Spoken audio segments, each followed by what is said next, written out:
a podcast, but like recordings. Because I teach other attorneys how to do this. You do like webinars? No, continuing legal education courses. So like I do. So when you're a professional, whether you're in whatever field, whether you're a doctor, whether you're a lawyer, whether you're a social worker, a psychologist, whatever, you have to earn credits to maintain your ethics and responsibilities, and just to make sure that you're kind of staying with the modern trends, right? And so they're known in the legal industry as continuing legal education courses, CLEs. I do them for a camera like this, where people are on the other side saying, hey, I have questions about immigration. Teach me how to do this. Teach me how to do what you do. And that's it. So I've gone Is it through organized by you or by the government? Or is it like private Neither. institution? No. It's not organized by the government. It's organized by private institutions because this is Okay. America. Yeah. We make money. So It's a capitalist So democracy. if there is an opportunity for a private company to make money, they will make a shitload of fucking money on it. And so I'm an instructor with Lawline and Quimby, and I don't know. I'm not against it. I'm okay with making money as long as there's value as well. Well, it needs to be attached to each other. I mean, the main part has to the focus. To me, the focus should be the information. Yes. It should be the information first, then the money comes. That's Exactly, how I built my exactly. fucking practice, and I'm not changing it. Yes. And I like that because information to you is value to me because you call me personally on my phone saying that your application is declined. I'm going to refile it for you for free. And then you're not sending it over email, or Donna is not doing it, Right. but you are doing it personally at your 7 a.m. or 8 a.m., which you could be sending your kid to school. You're taking my call when you are about to send your kid to school, which shows me the value. I mean, I'm usually doing both. That's we're being very honest, That's called parenthood. This is parenthood, right? Like I'm usually doing fucking both.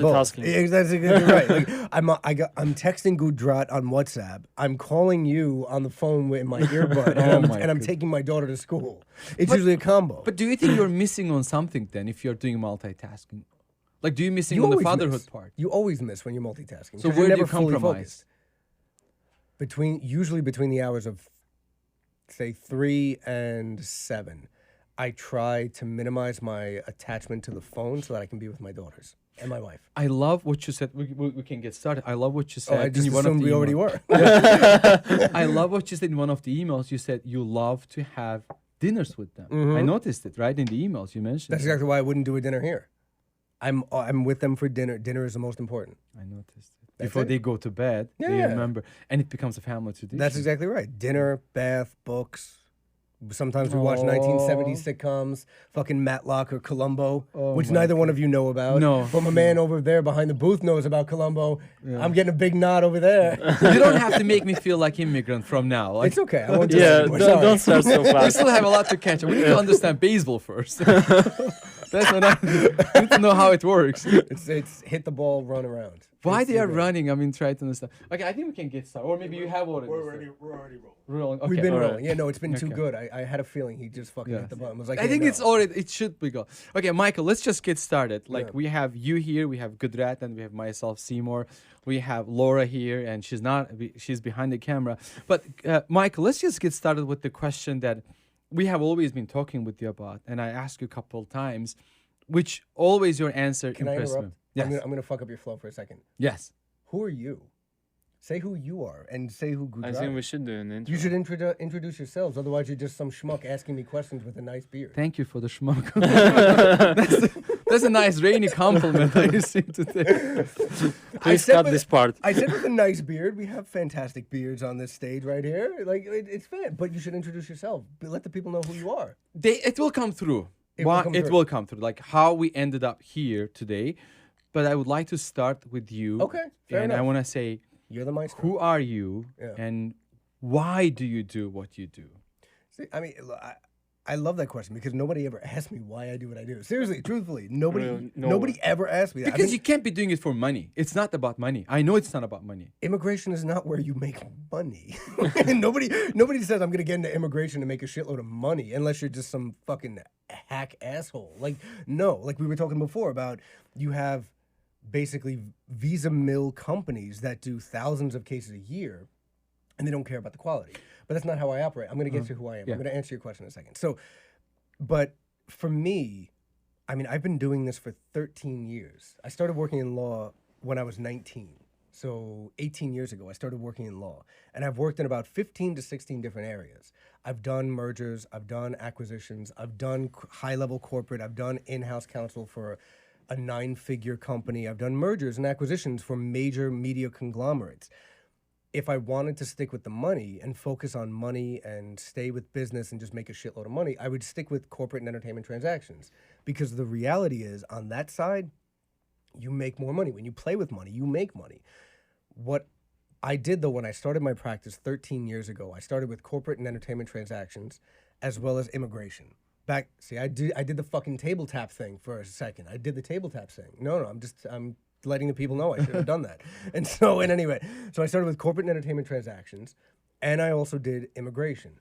Over time, because I built the entire practice through word of mouth, I wanted to focus strictly on just delivering the best quality, delivering a full quality product, and essentially acting as an outside general counsel for clients who came to me. Because people would constantly have a question and say, hey, I need a visa to work in the States. Can you help me with that? And I say, yes. And they'd say, well, do you have a recommendation for a corporate attorney? And I would say, yeah, I can handle that matter for you if you want. And they would just say, okay, great. I want to just go to the one-stop shop. I don't want to have 7 different attorneys handling my stuff. I don't trust everybody, but you're handling my immigration. I trust you. And I would say, okay, great. And I built that slowly over the course of the next maybe 7 to 9, 7 to 10 years, give or take. But really what happened was when the previous administration, when Trump came into office, really when he came down the escalator, the whole tenor and attitude around immigrations in the country shifted.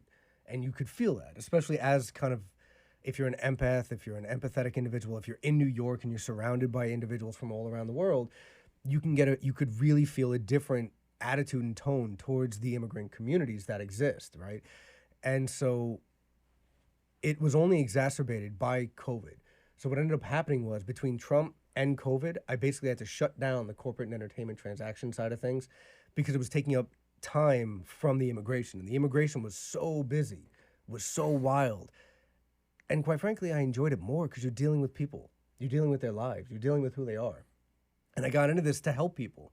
I was a musician first. I was a musician for many, many years. Played trumpet, trombone, baritone. I focused on guitar, but I mostly played brass instruments. I could never mess with the wind instruments. I played piano for a few years and then was told that my fingers are too short and fat, so it wouldn't work. And I was like, well, thank you. That's not very nice, but thank you. And so I picked up a guitar and I started playing a shitload of guitar, played for many, many years.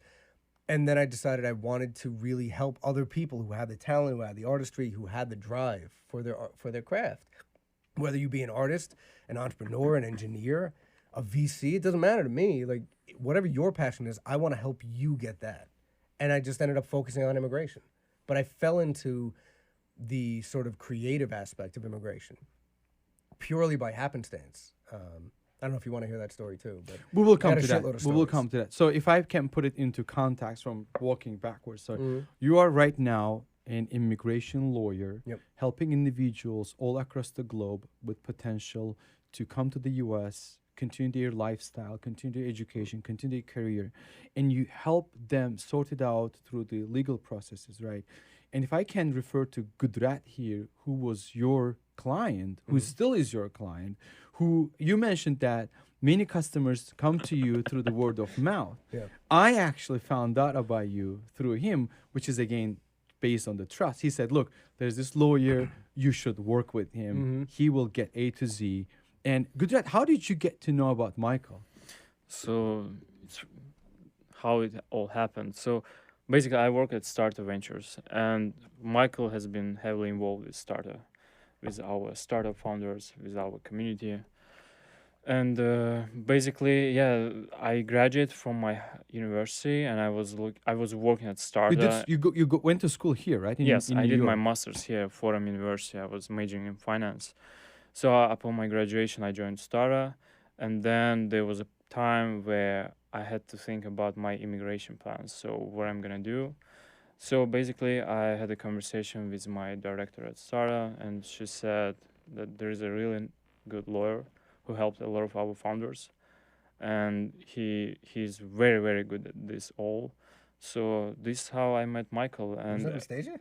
Yeah. Oh no shit! I didn't realize that. No, she There you is. go. Yeah, You didn't even yeah. know that. I didn't even know. Hi, I had no idea. Anastasia. I had no idea it was Anastasia Anastasia. who dropped the bomb, who dropped the nugget about me. I didn't No, realize she that. is. Yeah. Oh, that's awesome. No, she's great. Yeah. She's been good people for She years. is wonderful. But here's, you mentioned something good. You mentioned Michael has helped a lot of founders, and I think this message can go to a lot of startups and founders Exactly. who are across the globe wanting to build a foundation or footstep in the US, right? And then they can, because you know a lot of founders, you know their Yeah. struggles, Yeah. you know how challenging it is to build a company outside, and how VCs trust the US-based companies, or Yep. they can easily invest to US-based companies. And so that's where Michael comes in, right, to help founders continue to building exciting companies here in the US. So basically, how it works: founders, they first come here, they analyze the market, and if they see there is a potential fit, so they see they have a market here, they have to stay in order to integrate the US market, to build their business, to expand here. Initially, they start back home, and then they move here. So basically, when they realize that, okay, this is 100% my chance, and I have the market here, I'm ready to explore the US market, this is where Michael comes in. Because they have to legally stay here in order to expand their business. They cannot stay here for a long time with their tourist visas, right? So they have to figure out the ways. And this is how immigration attorneys like Michael help them to stay and do their business. I remember when I was talking to you about my immigration, you immediately mentioned Michael. You said you need to work with Michael, and I reached out to him. In the beginning, I made a mistake. I think that's number one mistake many entrepreneurs or founders will do, is that they either don't trust the process, or they don't trust the lawyer, or they don't trust themselves. Or That they am I- don't do am the I research worth it? beforehand. Yes, am I worth it? They need to do their research before, right? Yeah. So, Michael, what do you think is that for the founders out there, or for the entrepreneurs, or for those who are thinking about, considering about immigration to the US through this way, what are the top 3 things that they should pay attention in the beginning while they're choosing their immigration partner? I mean, one of the biggest things to me, and I say this to everybody whenever I give a talk or whenever anybody asks me about just kind of like where I think they should go and who I think they should work with and how to spot a quality attorney and things like that, you need to be comfortable with the attorney. You know, a client said to me once years ago, "You're my right arm. You're not me. You're not a ball that I'm throwing. You're my right arm. You are an extension of me. And so if I disagree with you on something, I have to tell my arm to cut the shit, to stop it." And so it's a key dynamic that you have to remember as the immigration attorney as well. And so, you know, it's one of the reasons I made that post on LinkedIn, where I was like, look, we're immigration attorneys. We are behind the scenes. We are quiet. We are the people who help entrepreneurs and executives like you two and other individuals to get ahead to where they want to be. We are not front and center. I'm not, you know, a litigator making big arguments. So, but that being said, there are some people who want that kind of show. They want that bravado. They want that machismo, if you will. And it's like, that's fine. You can do that. You just have to be very careful with knowing your attorney and making sure that you're comfortable with how that attorney comports with your own sensibilities and how they represent themselves, right? I mean, you don't want, if you're quiet and down to earth and you don't really want, and you're not brash or anything like that, maybe you don't want an attorney who's going to be loud and boisterous and obnoxious. Maybe you want somebody who's going to send you a very verbose kind of email that's sugarcoating things and very complacent and whatnot. That's not me. And that's why I tell everybody, I'm not for everybody. You know, no attorney is for everybody. If that were the case, then that one person would be doing all of it. There wouldn't be competition in the sector, but that doesn't exist. And so it's the reason why, number one, more than anything else, you need to talk to multiple attorneys. You need to talk to multiple attorneys, get a feel for who's out there, get a feel for the different people and the personalities, and then you can decide who really makes sense to you to work with. Who do you like? Who do you want to work with? Who do you trust? To help with the context, I have to say that I can certify to that. I'm an O1 visa holder right now, thanks to you, thanks to you, Gudrat. Gudrat helped me find you, and you helped me get O1 visa. O1 visa is for the entrepreneurs with extraordinary ability. I don't think I have extraordinary ability, but that's what the category Seems like you is. do. So hopefully. But then we are also switching to national interest waiver, which is NIW, which is a road to the green card. So that's message to the founders out there that they're looking for opportunities to grow their business in the US. This could be one of the paths. Now, coming back to that, you said they need to speak with multiple attorneys, multiple lawyers to get the feeling. I can certify that, which you just referred to, saying that I am an extension of your arm. I'm the continuation Mm. of your team. I'm your support. I'm the behind the stage guy. And with me personally, my experience is that working with you, Michael, was that you actually helped me see the blind spots. Mm. Because many founders will be out there, right, on the other side of the ocean, let's just say, Yeah. or in Latin America, or in Europe, or in post-Soviet countries, Caucasus, CIS, Asia, whatever it is, right, for the other side of the ocean, and they the time difference is there. They don't know what's going on, and we don't know what we don't know in terms of immigration. In a couple times, you mentioned to me, we should do this way if you're okay. And I remember one time I sent you one picture Mm-hmm. because the O1 visa requires more evidence in terms of publicity, your TED Talks or your Sure. press release, things like that. I sent you one picture from a conference where I was a speaker, and you said, "Do you have more of this?" Yeah. And you started taking that information from me, and you basically helped me extract that information, would Yep. help my case, right? And I think that's where it comes to personal approach. You'll say, "Hey, do you have this? Do you have that? Let's use this. Let's do that." I also have looked at the reference letters that you guys help us draft, right? They are so crafted specifically to meet our, let's just say, style, our requirements, our journey, and it reflects. Gudrat, what were the, let's just say, best practices when you worked with Michael? I love doing the research. First of all, I did my research on O1, how to get it, but it's still, even though you do all the research, there are so many things behind there that you have to ask lawyer. And I know that I text Michael a lot of times asking this, that, because there are some points that you're not sure about, because in internet there are no specific answers to this, because you can prove that you are extraordinary in millions of ways. Yep. So many ways. It's very subjective too. Yeah, right? it's very subjective. So there is no one way of explanation to this. So in my case, I reached out to Michael and I sent my resume. He looked through the resume. Then we had a conversation, what I did before, what I'm doing right now, what I have in my case. And this is happening for free. yeah, Right? exactly. And I'll be honest, Michael is one of very few attorneys who is doing that for free. Yes. It's a big A- deal. A lot of attorneys know out that. there in the market, they even for saying hi, they charge money. I hope he's not going to change that. No. It's not. So fun fact: we actually were inundated with a lot of folks. We must have had maybe 150 inquiries in a matter of like 2 weeks, 3 weeks at one point, because we blew up on a Telegram. I blew up on a Telegram channel, and I'm part of the channel. yes, I yeah. know. You remember? Yeah, I know. And the thing is, it got to the point where so many people were, and I don't say this lightly, they were quite frankly just wasting time. And I don't mean that in a way where maybe you qualify, but you don't. I mean, they were quite literally trying to extract as much information for free as free. they could. And then they were running over and doing it themselves or Yeah. going somewhere else. And I was like, Not cool. And I was like, I have to charge for this now. And then, and it bothered me to no end because I don't like charging for that. It's information, but it's one of the reasons why we went back to a referral only basis.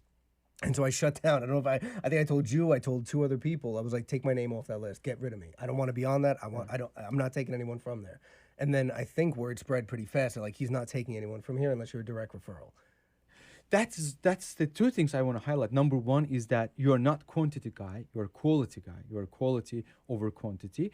And number 2, we as applicants need to do the right things. For example, I made that mistake personally. I have to confess it here, is that I reached out to you and you said, okay, great, your case seems legit, we can do it. You may strongly qualify. And here's the retainer agreement, like, let's get to work.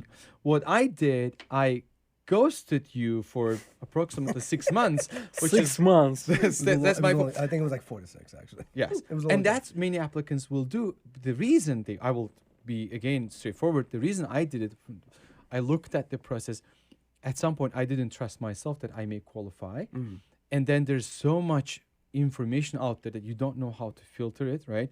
And you have to like do your research, but in research doesn't helpful. But I think at some point you have to have the gut feeling and do that leap of faith. do. But you also need to see those red flags or great flags, right? Red flags or great flags. Great flags coming from you saying that you pay attention, you follow up, and you relate to me. You were on an initial call, you were asking about my child. You were asking about how old the kid is, and you can help with the kid application too. So you were right into it. This could be the great signs for an applicant to trust the attorney and go with that. But let me ask you this, Michael. What are the top 3 mistakes applicants make, and you can help them avoid, or if they could have avoided them, the application process would take faster or sooner? That's an interesting question. Okay. One of the biggest issues, and this is in no particular order, for sure. This Okay, is in no okay. particular order. So I don't want it to be like this is the worst thing. No, but in no particular order. Now we're gonna guess which one we made. All right, let's see. There are some people who will send not enough information. They will try to pare down their information to whittle it down, thinking, well, this is only the stuff that's relevant for you from my case. Meanwhile, I'm over there on the other side of the table saying, no, I need you to send me everything about you. I need you to send me your entire biography. I need you to pretend that I am somebody who is very, very dim-witted and obtuse. You need to spell it out in very clear terms. Who are you? What do you do? And more often than not, what happens is a client or a prospective client will send me their resume, but it's not their updated resume. It's not a CV. It's not a detailed breakdown of who they are and what they do. And so I have to look at it and go, maybe this works, maybe it doesn't. I think there's something here. I have a feeling that there's more. And like you were saying before, I end up having to go through that conversation to tease out all of the details. And I'm like, all right, this could have been sped up by 2 to 3 weeks if you just gave me everything when I asked for it right at the outset, right? So number 1, detailed, complete, and comprehensive information, because then otherwise it takes back and forth with the time difference across the places, email communication, someone is busy, it takes 2 to 3 weeks to catch up on that. And they think that that information is enough, but let them send it to you, you decide whatever information needs to go to the system, right? And that's exactly part of it. I mean, it's also a collaborative effort to be able to decide, okay, maybe we want to submit this 80% of the material, but not the 20% because we want to withhold in the event that we get a further request for evidence, right? Or we want to be able to have something to build out and adjust and update. Or maybe, I have this right now with someone, he sent me probably 12 pages of material for his RFE. Most of that material is not relevant because he's pulling data sources from CIS and Russian data points. And I'm like, that's great, but USCIS, it's USCIS. They're not going to give a flying fuck about that right now. They're going to look at it and be like, how do I know that's even legitimate? It doesn't even have a URL on it. Or if it's on Vkontakte, rather. Vkontakte. How is it even legit, right? Like it's like a Russian that, right? Russian Facebook. Oh, should I have clarified that? No, don't worry. No worries. Sorry. But like, or, anybody can post on these things. It's the same way that somebody will send me 5 Medium published articles by themselves, and I'm like, that's great, but anybody can publish on Medium. Yeah. Nobody is restricted. There's no peer review for that. No. If you show me, though, that you publish something on Medium, and this is worthwhile information, I think. If you show me you publish something on Medium, and that then it got picked up by another source, say Huffington Post or Forbes, or that it was published on Forbes and then published to Medium, I can use that. But I can't use it if it's purely subjective, purely speculative, so to speak. Self-written article. It just doesn't work that way. But the worst thing, so I would say... Number 1, comprehensive information. Transparency. Transparency. With you, right? Be transparent with me, right. I also have this right now where somebody is saying, you have to sign my NDA. You have to sign that. And I'm like, I'm an attorney. Like, I can't... Why would they ask? That doesn't make sense because to me. because they don't want to reveal their proprietary information or algorithms or things like that. And I'm like, that's fine. I appreciate that. But I am an attorney. The attorney-client privilege, attorney-client confidentiality trumps any NDA. It's like a doctor. It's far greater and far more expansive and, quite frankly, far more serious if I breach that than any NDA. I can get sanctioned. Potentially, if I really violated it, I could lose my license. But as we've seen with Rudy Giuliani, that's very hard to do. And so, but the main point, though, is like, you need to be transparent with me. I can't help you unless you're going to let me help you. So you need to have that supreme level of transparency and trust with me as your attorney. I'm not out to steal anyone's ideas. I don't really care. Yes, you are so busy. You got things going on. I want to focus on getting the information out there like we're doing right now. I want to focus on helping individuals. I want to focus on writing my articles, writing my book that has been taking me 8 years, like all these different things. I want to focus on that, not your business, right? So there needs to be that level of transparency, complete and total transparency. It's probably the biggest one. The second one is people think that their friends' experiences are going to be the same as theirs, or that they can discern what's going to happen throughout the process because someone they know did it this way. And you see this also on LinkedIn, right? Where people say, I got my EB1A approved. Talk to me and I'll show you how to get it done. And I'm like, go fuck yourself. Like, no, that doesn't, sorry. That Doesn't apply to anyone. Yeah. No, because your facts are different from someone else. Exactly. One Right. size doesn't fit all. Not with US-based immigration. You want to talk about UK immigration, we can do that. And I fuck with global migration too. So I move people around the world. Like I've moved people to the UK. Really? You didn't even know that. You didn't No. know? Yeah, No. no. My practice is not just US-based immigration. It's Wow. US immigration and global migration.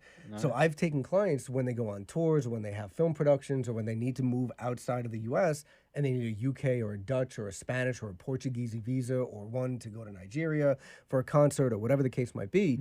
I help with that as well. And so if you want to talk about other immigration systems, it's going to be far more objective. Like, for instance, really good example, if you're a dancer, one of the biggest awards that you can receive is the Bessies. Probably never heard of it, right? No. No. Right, of course. Why would you? Because it's not really known. It's like, you know, the Tonys are considered a really, really big award, which you know if you're into theater, but the Bessies are really, really big in dance. In the U.S., as far as USCIS is concerned, it is a major award, but you really have to push hard to prove that. And it's a U.S. award. In the UK, if you look at the Global Talent Visa criteria, it's listed there as an example of an award that directly gets you to qualify and move forward. Oh, I see. And so my point is that in other countries, it's more expansive, it's more administrative, it's much more easy to say, okay, 20 points here, 30 points there, I qualify, move on. And you can then compare, yes, my case is this, your case is that. Makes more sense. But in the US, it's far more subjective. Far more subjective. And so you can't necessarily presume that what happened to Gujarat is going to happen to you, or what happened to you is going to happen to Gujarat or to anyone else in the world. It just doesn't exist that way, unfortunately. And then the third one kind of ties into that as well, I would say, where a lot of people will go into the process presuming that it is more objective than it is, that it is more regimented than it is, more administrative than it is, when it is incredibly subjective. You could get an officer who has a really bad mood. True story. And you may or may not have seen this. I'm not going to divulge secret confidentiality or anything like that, but you probably heard stories. You can file a case, it might get denied, and you refile it, and within a week it gets approved. And you look at it and you go, what changed in a week? Nothing changed in a week. There was no difference. It was bullshit. You just got someone who had a different mindset, who had a different level of interpretation, who looked at it and said, oh, right, I get it. This makes sense to me, right? Like, I understand it. I'm not having a terrible day. My wife didn't just leave me and go fuck the pool guy. You know, like, these are the things, though, that, like, or like, oh, shit, that schmuck has a really bad beard. I don't trust him. Like, no, I'm not dealing with that. Or, oh, God, that tattoo artist just painted a picture of a woman's vagina. Fuck him. He's a dirtbag. Like, these are the things that, true story. You're looking at me, but that's a true story. These are the things that come into play, and you really have to take them into mind. Like, it's one of the reasons why I look at it like you need to work with a variety of different individuals, because if you work with just one type of person, if I only work with people in VCs, right, then everything looks the same. You're not doing anything differently. You're not. What happens when the attitude of the officer changes? You know? And so you have to realize that U.S. immigration, especially on the O side of things, the artist visa, the creative visa, the entrepreneurial visa, whatever you want to call it, is very subjective. But I'll take that even a step further, because I do other visas too, right? I don't just do the O visa. I do L's and things like that. I didn't know if it was above. I do L's and other visas. Those two are also becoming more subjective. So, for instance, you have a business outside of the country. You're transferring someone into the States to open up a new base of operations. It sounds very straightforward. Do you have a company outside? Yes. Is the company in the U.S. owned by the same company? Yes. Is it managed? Yes. Has the person been working there for a year or more? Yes. Are they a manager or an executive? Yes. Is the company going to grow within a year? Here's your business plan. Are you investing, I don't know, enough to make the business grow? Sure. Yes. $200,000. Sure. I've seen those cases get denied. And they get denied for really no legitimate reason, but the officer has impose their particular sensibilities. And that's why I say, like, even what should be objective is becoming more subjective. And it's no more true than in the O visa category. So, just to kind of recapture, right? So, one, complete and total transparency. You need to be transparent with your attorney, especially at the outset when they're saying, give me everything about you so I know who you are. Not give me all the raw data points of how you qualify or how you think you qualify, but give me who you are. That's number one. Number two is definitely not to think that the process is going to be the same between any individual. Understand that you're unique. You might have the same outcome, but you might not. You're a unique case, and your facts are very specific to you, and the arguments are specific to you. And three, the process is subjective. I know it's kind of like a 2 sub A, but it's really, it's worth its own weight because the process is very subjective. And you need to be mindful of that because other immigration through other countries, when I went to Russia, it was not like that. You didn't know that. But when I went to Russia, it was not like that. It was very straight. Do you have a student visa? Are you studying? Yes. Where are you studying through? Hofstra University? Oh, you're going to Russia through the University of Kansas? Great. This person's sponsoring. You're going to study at Smolny for 7 hours a day. Here's your visa. Have fun. Done. Very straightforward. There wasn't the bureaucratic kind of messiness that we have. Well, Yes, go can I ahead, quickly just jump in? So I heard a lot of stories. The same person, the same case, he or she talks to several lawyers, and a couple of them say, no, we cannot prove that you have extraordinary abilities, but another one says, yes, we can do this. Sure. I also believe it's greatly dependent on attorney It is. how to prove that this person has these extraordinary abilities. Because I heard a bunch of stories, like the same case, the same person. Most of lawyers says, no, you won't qualify for O1 or any other visas, but other lawyers say, okay, we can do this. So it depends on the lawyer how they gonna explain to UCIS that this person qualifies under these specific visas. So, and I think that in this part, it comes greatly to you when you can explicitly explain and I've seen that your cases, you have different cases starting from dancers to VCs, entrepreneurs, then I don't know, teachers, whatever you have.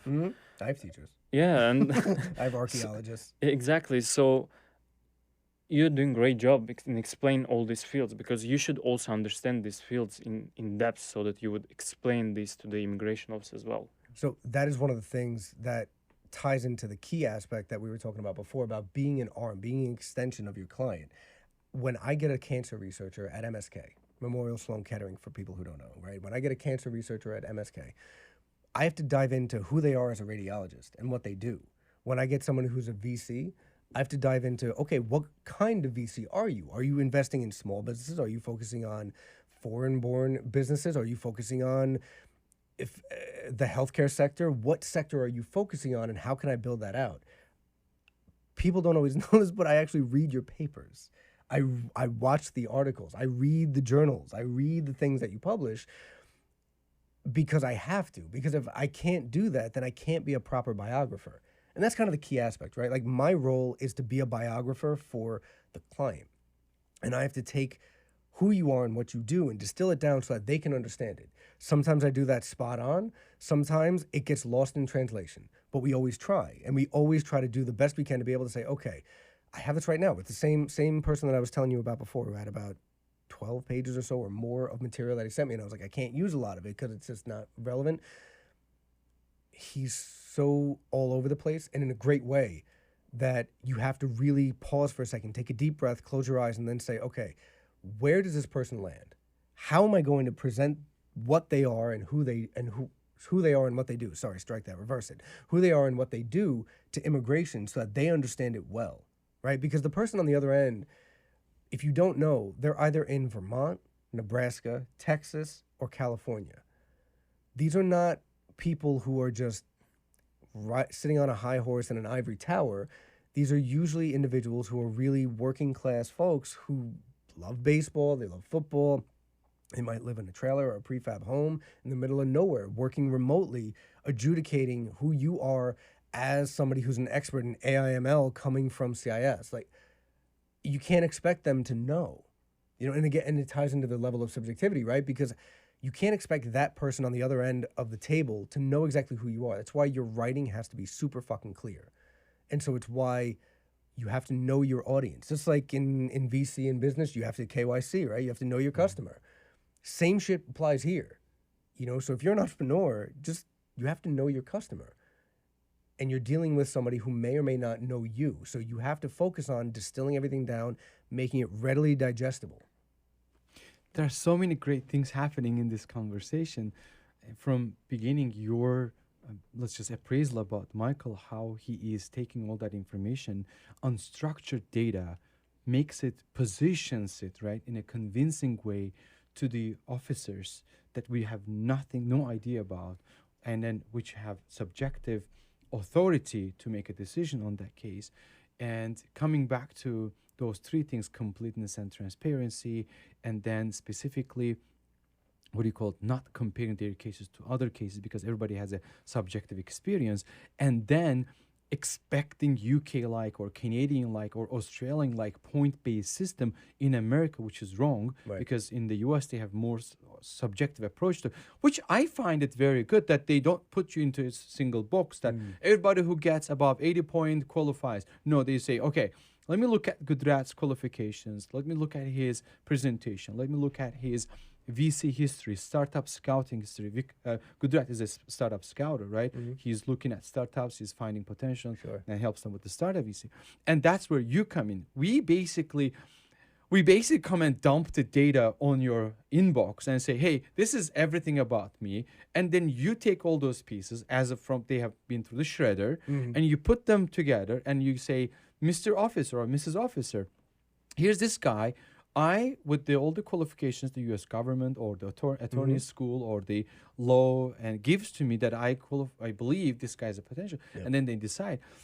Many things are happening here in terms of conversation, but I need to add like strong language, this viewer discretion advice because of Michael's very openness. But let me ask you this, Gudrat, specifically coming back to Michael, what kind of startups or founders would you, without any hesitation, refer to Michael? What are you looking at in those founders that you like? Okay, because you don't want to send everything or Exactly, everybody to everyone. Michael, right? He's a very valuable friend to us, very dear friend to us, because he's right now working on our cases. He has been helping us with my It's true, child, no, for it's valid, example. it's fair, yeah. And then basically he is as an invisible hand helping us shape the future, right? I always give an example, Sergey Brin. He moved to this country when he was 3 or 4 years old, and he founded Google. And I hope that something significant, not necessarily a big deal, something significant will happen to my son, because now he is here going to American elementary school, riding those yellow buses, having that great experience because of you, thanks to you, and thanks to you, of course, Gudrat. And what are those qualities that you see in any startup when they talk to you, say, okay, I can easily refer them to Michael? First of all, I mean, we talk to a lot of startups, and I see a lot of startups.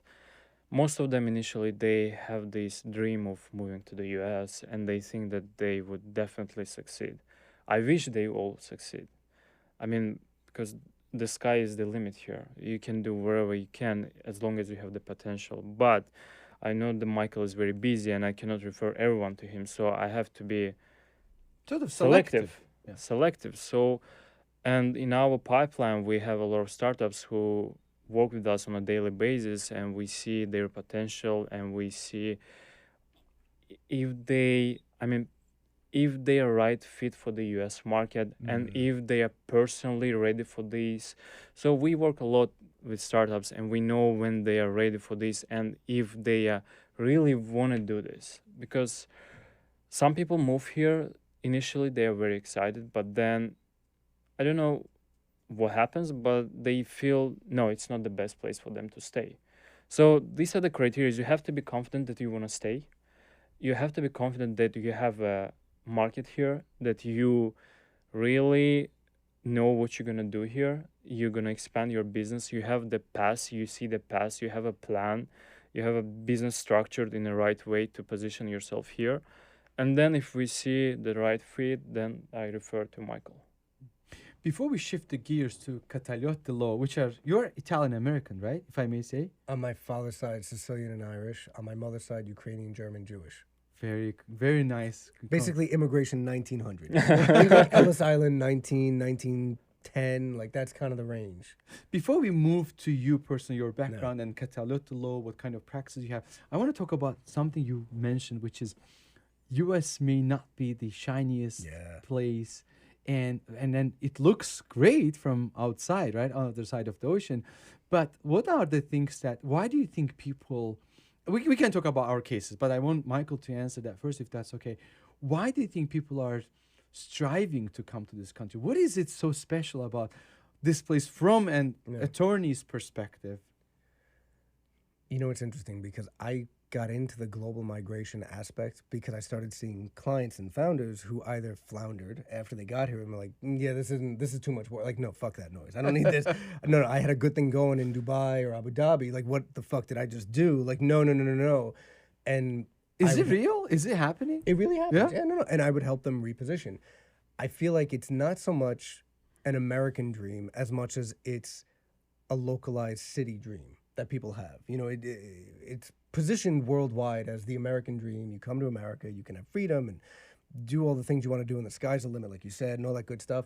But the reality is, people really, for the most part, want to go to a major city in America. No one's trying to rush over to Lawrence, Kansas to try to fuck with the biggest ball of twine over at UK. Like, it's not happening. Or KU, rather. They'd hate me if I said UK.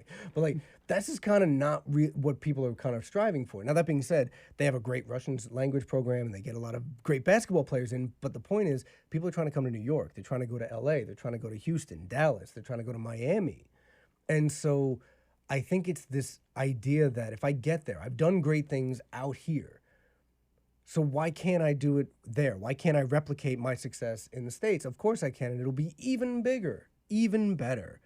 And the truth is, again, as a native New Yorker, as a Native American and a native New Yorker, not a Native American, fuck that, sorry. As a born American, a Native American gives a wrong connotation. Apologies to everybody. No. But as a native New Yorker, no, man, we kick around a lot. You got to fight. You got to fight tooth and nail to succeed in this country. Regardless of the city, like, but New York is rough, Houston's rough, Dallas is rough, LA is rough. Like, US is rough. Like, it is rough. Like, no, the idea of bootstraps and all that crap, like, it's a great idea. In practice, it hurts like a motherfucker. Like, no, man, it's rough to start a business here. And you got to remember, you're entering a brand new market. You got to start from scratch. You know, it's like, the most competitive market in the world. Right. And there's a reason, and everybody wants it also because it is probably the largest, most diverse market. Not largest alone, but largest, most diverse. All right, because I've had clients who have said, I can go to Canada and get easy access to the American market. Why would I go to the US and try it? And I'm like, I don't know. That's up to you. That's a business decision you have to make. And sure enough, they'll relocate to Montreal or Toronto or Vancouver, and now you have the entire East Coast, West Coast border, and you're good. And you can come and go, and you get your visas and all that stuff, right? The U.S. isn't always meant for everybody. And so I end up turning away clients sometimes because I'll just say, look, I don't think that what I could do for you would make sense for you. I don't think, and I'm not trying to be paternalistic, but I'm saying in a general sense, I don't think I'm the best person to help you here. I don't believe enough in your case. I think you're better suited somewhere else. That's just me. And so you have to focus on that too. And when you say that, I think entrepreneurs or founders or the applicants need to take it right way, because then you are basically looking at it and that you're sharing your 2 cents. They are, of course, you could have taken their money, you could have taken the application, right? Proceed with it. But what you are doing, you actually care about them and you say, look, of course they may disagree with that. That's fine. Right. But I have to say, I studied in the U.S. I went to school here. I went to Illinois. I went to Urbana-Champaign. Yeah. And you went to school here, right? And we have to say that it's a different experience going to school because we got the government stipend. We are like at the university. We have 24 access to buildings. You know, we'll have a good life. But when you start a business here, when you get a place, when you try rent a place, especially in those tougher, hard cities, like in New York, in Manhattan, or certain parts like LA or California, San Francisco, where rent is super high and starting a business, and then you understand. I recently read a quote by another founder, immigrant. He said, U.S. first takes you up in the sky, smash you on the ground, and then rises you from right. That breaks you. Yes. That's right. It just takes you up. If you have the guts or the resilience to whatever it takes to have that. And I think it comes with the patience as well, right? You have to be constantly working on it. This morning, I read a small piece on Quora by Elon Musk's first wife saying that, so what, you have a dedication, so what, you are so dedicated to your work, right? You're not going to be a billionaire. In order to be a billionaire, you need to solve $1 billion worth problems, right? You need to be working on those things. And I think that message would be to all the entrepreneurs, founders thinking about O1 visa, NIW, or green card, or taking the business here, that listen to your attorney. Of course, the attorney needs to be as authentic, genuine as you are. Otherwise, they will just, send you away or take your application, take your money. So I think working and understanding your attorney works great as well. Shifting gears a little bit, let's talk about you. Oh. You are a musician. You mentioned something about music, which is, again, so impressive. You used to be a boxer. Not professional or amateur. I just train. You love tattoos. You're a father. Yep. You're a husband. Yep. And you are a New Yorker. Yep. And you're an attorney. Yeah. What about the tattoo things? We see a few things in your arms. Yeah. Tell us about that. I mean, I've always wanted tattoos. I have oodles of tattoos. I have one of my cats here. I have birth flowers for my wife, my kids, and whatnot. I have roses and demons on one arm. It's a very diverse. I have Baba Yaga on my back. It's a very diverse array of tattoos that I have. But I've always loved arts. I've always loved artistry, and to me, it's just one more form of art that you need to either appreciate or not. And if you don't, then so be it. That's fine. All art is speculative. All art is subjective, right? It's in the eye of the beholder, as we say. And so it's like, that's fine. But for me, I thoroughly enjoy tattoos. And I know that you are helping tattoo artists as well. I am. With their applications, Yep. right? And I know that you're a father, 2 kids, right? Yep. And I know that when we were doing the applications, we also suggested to meet for dinner. You said, no, dinner is specific reserved for my family. Yep. How do you, as a busy attorney, a busy lawyer, keep that tradition going on? I do my best to basically adjust my schedule. And I'm lucky because I have my own practice, right? If I worked for a firm, if I worked in-house, I wouldn't necessarily have this luxury. But I can work from home. I can work whenever I want. And so it's why you will get texts and whatnot, responses from me at 11:30 at night, some people, or 5:45 in the morning. Oh, I've done it. I've done it. It's like, but you will send me a message and I'll be like, oh, fuck, okay, let me see what it is. Boom, boom, boom. And then the response is like, okay, great. Let me ask you about that. And I'm like, I work pretty much all day long. I'm constantly adjusting my phone. I'm constantly checking it. But I try to make sure that when I'm with my girls, when we're at the table, no phone. When we're at the table, no phone. When we are playing, I try to toss my phone on the couch. Or they have this special power. They have this special magical power that I taught my older daughter when she was young, that if she ever wanted me to get off the phone, all she had to do was yell, "Phone away." And the phone would magically fly across the room. And so I'll be on my phone, and all of a sudden I'll hear from around the corner, "Daddy, phone away." And I'm like, what the? What just happened? How did that happen? She'd be like, I did it again. Or sometimes I'm like, oh, I'm fighting it, I'm fighting it. And then it just flies out. And now my younger daughter does the same thing. Although my younger one's a little more handsy, so she'll just take it out of my hand and run away and like put it behind the toilet. And I'm like, wait, what? You can't put that there. Oh, it's waterproof. Whatever. Who cares? I think that's a great tradition. It's a message also to other busy attorneys listening or tuning in or watching that. There are certain things in the family. I'm a father. Yeah. And I'm a father, and I think those things with the kids are important. And you're doing it for the kids as well, right? Yeah. I think we're making this money. We're building. Hopefully, we're wishing the things for you as well. Gudra. I don't know if you're planning or not, but He's younger than us, though. That's not... he's always young. He never gets old. He doesn't get old. I don't know what he eats or drinks. I think he freezes himself at night. Goes to the fridge. It's all the insomnia cookies. It's all the cookies.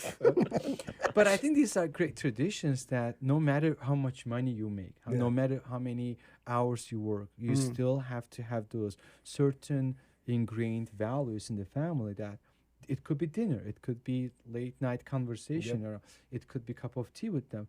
As long as you show it to them, they see that. And I think at home, quantity doesn't matter, quality matters. It's more important. I would say it's more important. I think this, quite frankly, I think the studies and the science shows that the quality is far more important, right? They'll recognize that you're paying attention to them intently, that you're with them, you're present, you're acknowledging them. And don't get me wrong, I slip up more often than I would love to, and I apologize to them. I do the best I can, but at the same time, I try to always make sure that no, I'm not touching the phone at this time, right? Like I'm not looking at my phone because they know I'm pretty much always on the phone. It's the reason I walk 10 to 12 miles a day. I'm just walking and talking. I'm talking and walking, like, and by doing that though, it frees up the time for me to sit with them and to play with them and to read a book, whether it be a Mr. Clever book or a Mr. Man or Mrs. Little Miss Woman, whatever they call them. That's the important thing. You have to focus on that because realistically, the business is going to go away at some point. You're going to die, you're going to retire, you're going to do something, but your kids are going to be adults for far longer than they're going to be kids. Yeah. I think it's really good. Like definitely, a lot of parents probably gonna listen to this podcast, and I would personally do the same. You should take specific time for your family, for your kids, and having dinner with the family every day, like a tradition. I really like it. I would definitely do this as well. Hopefully you'll get married and you'll have kids. Soon. And before we wrap up, we're gonna wrap up soon. Kudret, if I may ask you, if you could do O1 or NIW or the EB2, right? What would you do differently? What would be your advice to the listeners who are considering the application process? First of all, to find the right attorney. That is clear, I think. Yeah, I mean that's done already. I was going to This make a is joke the and say, main- I would find a different attorney. I was really like, well, there goes that. Fuck no, that. I mean, you never know. Like we it's true. advise It's true. people to approach to Michael, but you never know what they're gonna do. Even if not Michael, they should do their research. They should find the right attorney for them. It's very true. It's the one, and I would say one of the most, one of the main advice I would say. Yep. Second, just trust your attorney and provide as much evidence as you can and start as soon as possible if you believe that you are qualified. Just don't wait. If you're sure that you want to do this, start as soon as you can. But also, you don't have to blindly trust your attorney either, right? Because there are some instances, and I've heard that I take cases from other lawyers, and when there are problems or when things go awry, where someone will say, my lawyer wasn't responding to me for 2 months. It's a big fucking flag right That's there. a red flag. But there are a lot of practitioners, and I hear this every day. Legitimately, no exaggeration, I hear this every day. My case is with this firm. I haven't heard from them for 2 months, 3 months. What's going on? I'm like, well, did you contact them? Right? Because it's just that it's quiet and there's nothing happening. The process can take a while. It's immigration. It can take 6 to 8 months. And they'll say, no, I emailed them 2 months ago. I haven't heard back. I'm like, that's a problem, right? Like you want to have that communication. Even if it's just a simple, nothing new, you got to have that. So you don't necessarily have to, you absolutely need to trust. Absolutely. But if you start seeing the flags, don't question yourself. And don't let someone gaslight you. Follow up. No, of course it's logical. Like if they Right. don't respond in 2 months, it's You got to fucking go. Yeah, Right? exactly. Like you got to go. But there are a lot of people, and I deal with this, where they say, one of the earlier cases I took on was from another attorney, and it was denied initially. And so they were unhappy. Obviously, everybody gets unhappy when it's denied. But the question is, like, what are you going to do to try to fix it? That attorney said, I don't want anything to do with this anymore. Goodbye. And they just kind of passed it off. And then they talked to me, and I was like, when did you ever get a copy of the case? They're like, no. They said it's attorney-client privilege. And I was like, right, you're the client. So where's the copy of the case? Oh, no, now the attorney's saying it's their protected IP. I'm like, it's not. You paid for it. It's not protected IP. Get your fucking case and give it to me. Like, I will review it for you. But there are a lot of shenanigans that happen. You got to keep your eyes open for that stuff, right? Like, but you're absolutely right. Like, when you find the right fit, you got to trust. You got to have that trust, because if you don't have that, then you need to just go somewhere else. Yeah. To build on what you said before we wrap up is that start as soon as possible, as early as possible, and work with the lawyer, do your research. But at the same time, remember to follow up. I have to say, I blindly trusted you, and I continue doing that. Right now, we are working on my application to the green card. And the fact that I have blindly trusted is because you communicate very frequently, personally, not your assistants, not your employees. You personally do it, and you, even if it's a short message, you clearly explain to me what's happening right now. We're waiting. It's in pending. I'll do that. You follow. And when my case got declined, you personally suggested I'm gonna refile it for you, and you did it as a very big gesture, from big favor to me. So I blindly trusted my call. But you are right that in terms of the research, when it comes to you, because of the professionalism, I personally blindly trusted you. So we're looking at the Cataliotti law, right? What will the website? Cataliotilaw.com. That's it. That's it. So Cataliotilaw.com, as they see here, and they can go and they can get started, submit a sort of a ticket, right? It will come to... You can send an email. It'll go to my practice manager and me. All emails that come in, I ask that you send it to her and me, so that if one of us miss it, or if it goes to our junk folder or spam, someone catches it. I know redundancy is kind of a bad word in this day and age, but I love certain levels of redundancy, right? And so you can go to Cataliotti law. It's a long last name, so I spell it. Cataliotti No, it's beautiful. law. It's also, it makes you stand out. Right? You're not going to find it. There's only one or two others. This is great. And then, but on the website, we actually just redesigned it in the last 6 to 8 months. We have a ton of, client testimonials that you can see. We have a list of our clients and the individuals we've represented and advised. You can get a feel for who our clientele is, who we are. You can see pictures and all that good stuff. And just shoot an email, and we'll happily have a conversation. Wonderful. Personally, I have benefited a great deal. My application, your application, right? They are successful applications. Yours didn't get declined. Mine got declined, which then went through, and you helped with that. So I really appreciate that. And I'm sure that many entrepreneurs will start reaching out to you, hopefully, after the episode. And Michael, what will be your last, let's just say, piece of advice for founders, entrepreneurs, individuals willing to come to the US through O1 or NIW or EB1 or EB2? What would be your last two cents? I will sum up with the same 2 lines briefly that I tell everybody, whether I do as a continuing legal education course or whether I'm talking to a group at Harvard or Columbia, it doesn't matter. I end with this. You have to remember that every problem has a solution. Our job as the attorney, as a client working together, is to find that solution. And that's what we do. But always remember that every problem has a solution. You just have to find it. And you can do that. Don't be discouraged so quickly. I love that. Don't be discouraged so quick. It can apply to many things. It can. Life, right? It can Absolutely. apply to many things. Never give up. Never give up. But I know sometimes it sounds cliche, but when it comes to specific those cases, you said don't give up so quickly. Don't be discouraged so quickly. In my case, you helped me avoid that. Yeah. You clearly communicated to me. You explained it to me, and when I was about to get discouraged, you said, no, we're gonna do this, we're gonna do that. It could be officer's mood, it could be officer's subjective decision, and I think again it comes down to the attorney is that the bridge. The attorney, the lawyers. If you find the right attorney, if you work with them, you're lucky. And I have to say, we were lucky.